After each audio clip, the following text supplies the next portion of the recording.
Assalamualaikum warahmatullahi wabarakatuh. Selamat pagi. Semoga hari ini murid-murid tahun 6 berada dalam keadaan sihat dan bersemangat untuk meneruskan sesi pembelajaran bersama cikgu dalam kelas Bahasa Melayu tahun 6.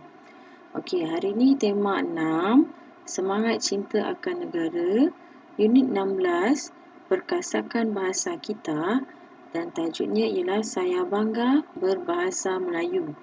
Buku teks muka surat 93. Jika murid-murid buka buku teks muka surat 93, ini adalah page dia.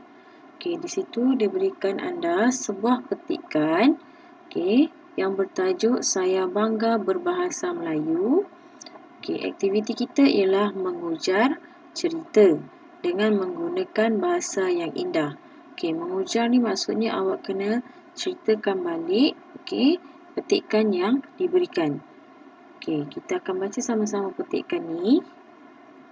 Saya bangga berbahasa Melayu. Ruben melontarkan pandangannya keluar jendela. Lambaian daun kelapa diperhatikan menerusi lirikan matanya. Ruben, apakah yang sedang bermain dalam benakmu? Tanya ibu Ruben sambil mengukir sekuntum senyuman. Ruben terkejut.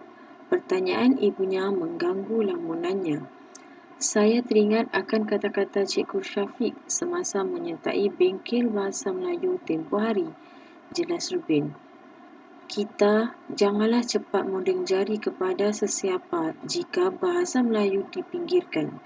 Kita sendiri yang enggan dan malu untuk menjadikan bahasa Melayu sebagai bahasa ilmu serta bahasa yang bertamadun tinggi.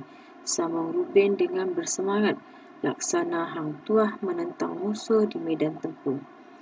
Itulah kata-kata daripada Cikgu Syafiq, Ibu, tegas Ruben. Sejak hari itu, anggota keluarga Ruben menggunakan bahasa Melayu lebih kerap. Ruben juga telah memupuk kesedaran tentang kepentingannya bahasa Melayu kepada adik-adiknya. Kini, Ruben dan keluarganya berbesar hati kerana dapat bertutur dalam bahasa Melayu dengan fasihnya. Mereka berjaya menyemai perasaan cinta akan bahasa Melayu dalam keluarga mereka.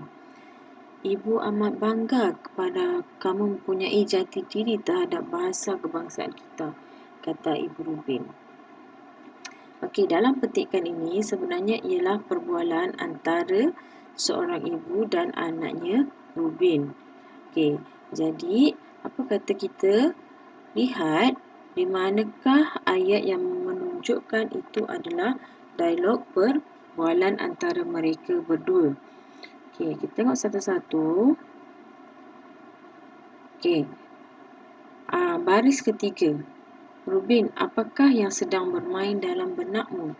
Itu adalah ayat tanya yang diajukan oleh Ibu Ruben sambil mengukir sekuntum senyuman. Ini yang pertama. Kita tengok dialog yang kedua. Saya teringat akan kata-kata Cikgu Syafiq semasa menyertai bengkel bahasa Melayu tempoh hari. Jelas Ruben. Ini ayat dialog yang kedua. Dialog yang ketiga. Macam mana awak tahu itu ada dialog? Awak tengok situ. Ada tanda pembuka dan penutup serta di belakangnya siapa yang nyatakan? Contoh ni tanya ibu. Yang ni jelas Ruben. Ayat yang ketiga pula kita nampak pembuka kata di situ. Kita janganlah cepat menuding jari kepada sesiapa jika bahasa Melayu dipinggirkan. Kita sendiri yang enggan malu untuk menjadikan bahasa Melayu sebagai bahasa ilmu serta bahasa yang bertamadun tinggi. Ada koma dan penutup kata. Maksudnya dialog tu daripada buka kata sampai penutup kata. Itu semua adalah satu ayat. Dan belakangnya ada nama orang. Siapa yang bercakap? Iaitu Ruben yang bercakap. Ayat yang keempat. Itulah kata-kata daripada Cikgu Syafiq, Ibu. Nampak penutup kata? Maksudnya ayat sampai situ. Tegas Ruben. Ada lagi?